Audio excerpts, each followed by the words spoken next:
नमस्कार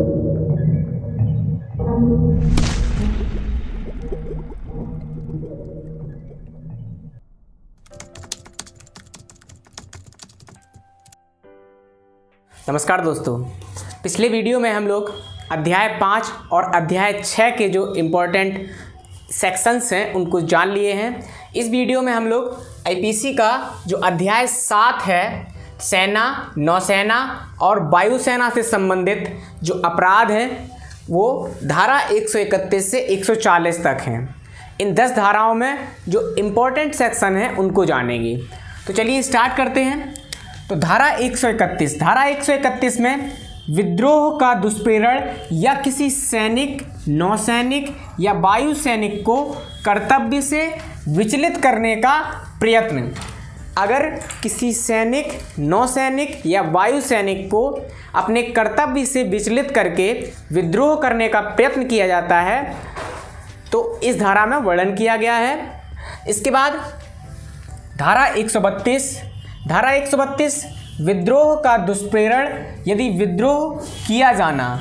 इसके बाद धारा 133 में सैनिक, नौसैनिक या वायु सैनिक द्वारा अपने वरिष्ठ अफसर पर हमले का दुष्प्रेरण। अपने वरिष्ठ अफसर पर सैनिक, नौसैनिक या वायु सैनिक द्वारा अगर कोई हमले का दुष्प्रेरण किया जाता है तो इसके बारे में भारतीय दंड संहिता की धारा 133 में वर्णन किया गया है। इसके बाद अगली धारा है धारा 135 और भारतीय दंड संहिता की धारा 135 सैनिक, नौसैनिक या वायु सैनिक द्वारा अभित्यजन का दुष्प्रेरण, इसके बारे में वर्णन करती है। इसके बाद धारा 140 सैनिक, नौसैनिक या वायु सैनिक द्वारा उपयोग में लाई जाने वाली पोशाक पहनना। अगर कोई व्यक्ति सेना, नौसेना या वायुसेना के द्वारा उपयोग में लाई जाने वाली पोशाक अर्थात उनकी वर्दी को पहनता है तो उसके लिए दंड की व्यवस्था भारतीय दंड संहिता की धारा 140 में की गई है। इसके बाद हमारा अगला अध्याय है अध्याय 8 लोक प्रशांति के विरुद्ध अपराध, of offence against public tranquillity, और यह सेक्शन 141 से 160 तक हैं, जिनमें मोस्ट इंपॉर्टेंट सेक्शन 141 है विधि विरुद्ध जमाव।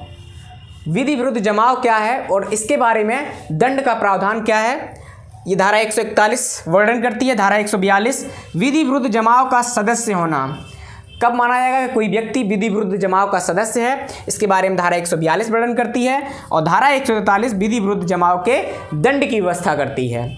इसके बाद धारा 146 बलवा करना, इसके बारे में वर्णन करती है। और धारा 147 बलवा के लिए दंड का प्रावधान करती है। इसके बाद धारा 151 बहुत ही प्रचलित है और ज़्यादातर छोटे मोटे केसों में पुलिस द्वारा यही धारा लगाई जाती है। धारा 151 5 या अधिक व्यक्ति के जमाव को विखर जाने का समादेश दिए जाने पर भी उसमें जानते हुए बने रहना।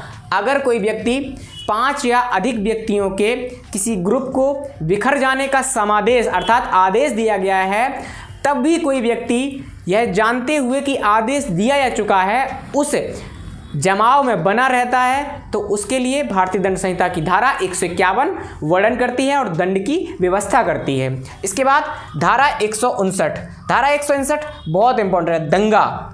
अगर कोई दंगा होता है तो दंगा के बारे में, दंगे की क्या परिभाषा होगी, इसके बारे में वर्णन भारतीय दंड संहिता की धारा 159 करती है। और धारा 160 दंड की व्यवस्था करती है कि दंगे में अगर कोई व्यक्ति शामिल है तो उसके लिए कौन सा दंड दिया जाएगा। इन सारे सेक्शंस को हम लोग विस्तार से जानेंगे।